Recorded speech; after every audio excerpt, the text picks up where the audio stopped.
Hello everyone, welcome to the class of Basic Rook Endgames. In today's class, we'll try to see how do you try to play practical chess positions in the Rook Endgames. We'll be dividing the class into four sections. First of all, I'll be mentioning the basic Lucena position. Then I'll be showing you the example of how I was having a Lucena position against a decent player and then how did I convert it. I'll also give you some of the positions to solve maybe at home, and then we'll be seeing how do you play practical chess in which suppose you're down a pawn, if you're down maybe two pawns, and if it's a theoretical draw you should be able to claim it. Okay, so that's what today's video is all about. Let's jump in the video right away. So this is the first position. It's a typical Lucena. The idea is that I'm having a pawn that can become a queen. The problem is the king doesn't have a single square to move. Now, how do you play these kind of position? You need two steps. Number one, you want the king to come out. So the king can only come out if I give a small check. Now, you try to understand that there's a problem with this check. Okay, so it's important to know the mistakes because only then you will be able to remember the best moves for the longer term.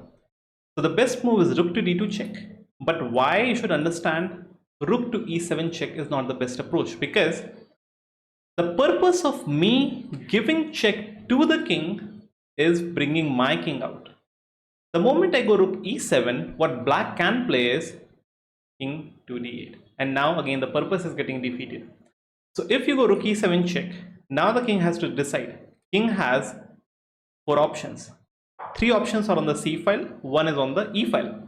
If king goes here, it's a very direct win. Remember, I wanted to bring my king out. The king can go here, and whatever the opponent tries to do now, basically I can make a queen, and it looks like it's going to be a checkmate, but I'm having the save, and now white wins again. Let's go back.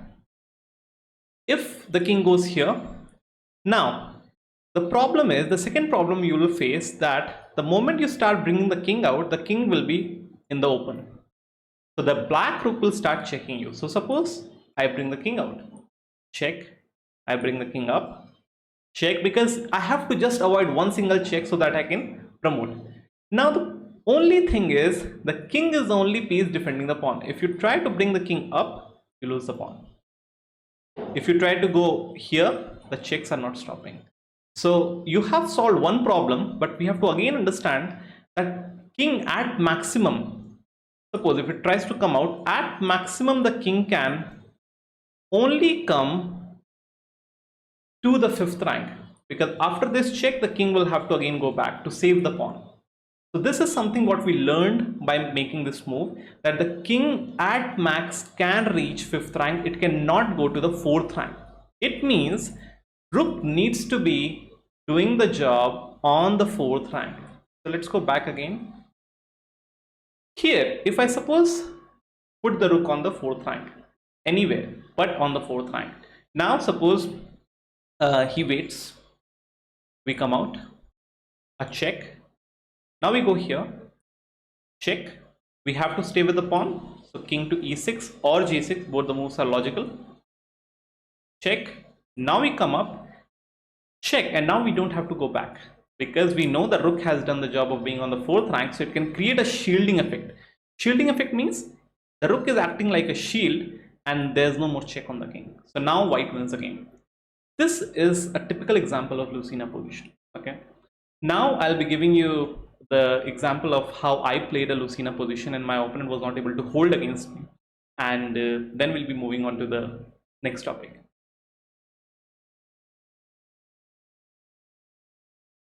This is winning, this is clearly winning. I will be ending up in Lucena position, and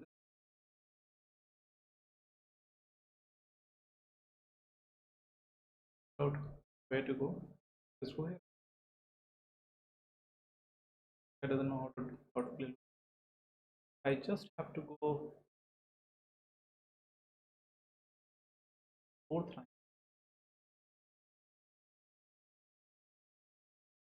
This guy up there.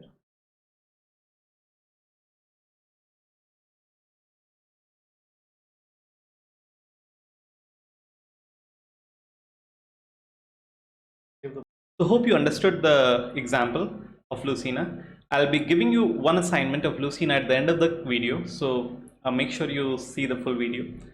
This is a situation in which we are playing as black. We have to draw the game because my opponent has a 7th rank pawn that can try to become a queen. So suppose in this position, you should know white is the attacking side, black is the defending side, which is very obvious.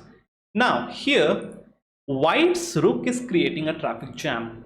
It means the pawn cannot promote because the rook is creating a traffic. So I call it as attacker's traffic. It's not a theoretical name or something. It's just easy for me to remember a certain pattern of position.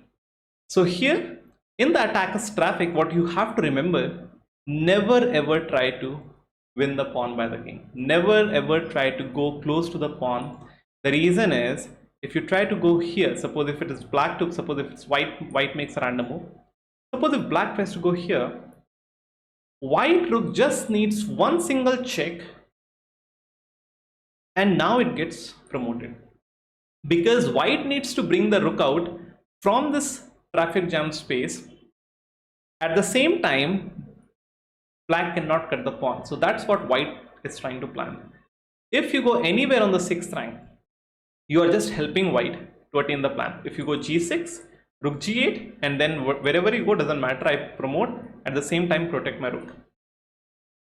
Suppose if you try f7. Now f7 is doing the job of avoiding checks, which is fine. But white has a very nice idea. White can go rook h8. You can try to take the pawn now, but it's a skewer. You move the king away, you lose the rook. In short, we can agree on the fact that the king cannot try to chase the pawn. It's fine. The king can just enjoy it, stay here on h7, g7, nothing will happen. Now suppose it's a very drawish position. Suppose white starts chasing the pawn. You have to just remember, just make random moves. Go here, he'll come here, play h7, he goes here, play g7, he goes there. The moment you realize that this guy is coming very, very close to my rook, I'll go all the way back. He comes here, be on the same file in which the pawn is. So rook a6. He goes up, I'll wait. Up, I come down, up. Again, the moment you realize that the king is almost trying to get closer to the pawn, you start the checks. There, check. There, check. And you have to just repeat the checks for n number of moves and it becomes a draw. If a position is if no pawn is advancing for the continuous 50 moves, it becomes a draw. This is very basic. Okay, now what I'll do is, to make it interesting, I'll try to add one pawn extra. So in this position, we have the h pawn. Now this kind of creates some panic if black is not having the idea of how theory works. So remember, the logic still remains the same. The king cannot go here. The only safe square for the king are h7 and g7. So suppose if I start pushing pawn, fine, I just wait, push pawn, I just wait, push pawn, and now the king is stuck. The king cannot go to g7. Also, the king cannot cut the pawn because rook h8 with a check, king g7, and pawn gets promoted. So here it is totally fine. Let me back up a bit. The theory says if white has the extra g pawn or the extra h pawn, it's still a draw. Okay. Interesting part is, if you put it if you try to analyze this position with computer will show something like plus 2.5 or plus 3 advantage. But if you start playing it, you won't be able to win this position as white. So the maximum the pawn, imagine if the pawn was on g2, the maximum it will reach is g6. The king will stay here forever and you have to just play the waiting moves with the rook. Nothing is going to happen. So let me just show you. Suppose it goes here, you just wait. It goes here, you just go here. It goes here. Now the king cannot play any waiting moves. Fine, I'll do the waiting move by the rook. Comes up. Now remember, I will never ever go and cut the pawn, because the moment you try to cut the pawn, no one is looking after this guy. So what I can do is, I can just step away and then I can promote. So after it goes here, you just play the waiting move. It comes here, play the waiting move. Goes here. The moment you realize the king is very out in the open, you can do some checks. Okay, it goes here, do some checks. goes here, do some checks. Nothing will ever change in this position. Just remember, you should never ever let the king touch the pawn. Suppose if it touches the pawn right away, don't make the mistake of going rook a2. You have to give the check. Have to give the check. Okay, so after c7 check, and it becomes a draw. All right, so now let's go to this pawn. This is actually a win. The way to win is very simple. You have to do nothing. You have to just start pushing the pawn. So suppose if you're playing white, you just push pawn. Now the waiting moves will never work, because even if you go here, I check, you go here, and I push it simply. So, or you can even bring the king up, however you want to do it. It's the most simplest way, and it becomes a victory for white. Now let's go to this position. We are playing this position as black, and we have to kind of understand it's a draw, because white has only one extra pawn, and it's a 3 versus 3 on the king side. Only one extra pawn is over here. It's still the attacker's traffic. Black has to just remember that white should never end up with the extra f pawn, because we know if white is ending up with g pawn or maybe h pawn, these pawns are drawing pawns. These pawns will never help white to win the game. But if white is ending up with extra f pawn, something is going to happen. You have to remember that I will not, as black, I will not push my f pawn super up, because something might happen and maybe I'll end up losing the pawn. What you can do is, suppose if they try to go here, play something like g5. If they go here, if you want, this pawn is a corner pawn, this pawn is towards center. Okay, so you can cut it. Cut, play waiting moves, up, okay, up, play waiting moves, up, pin it. That's it. Goes here, check, goes here, check, goes up, wait, and now it goes up.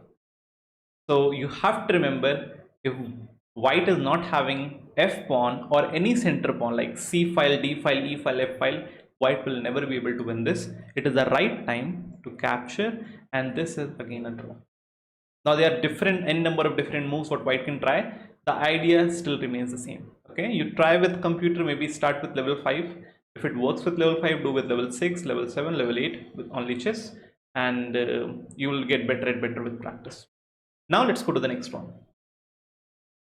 All right, so now this is a position, it's a practical chess position in which white has extra pawn, and maybe, just maybe, it can end up turning into a Lucena, in which the king will stay here, the pawn will stay here.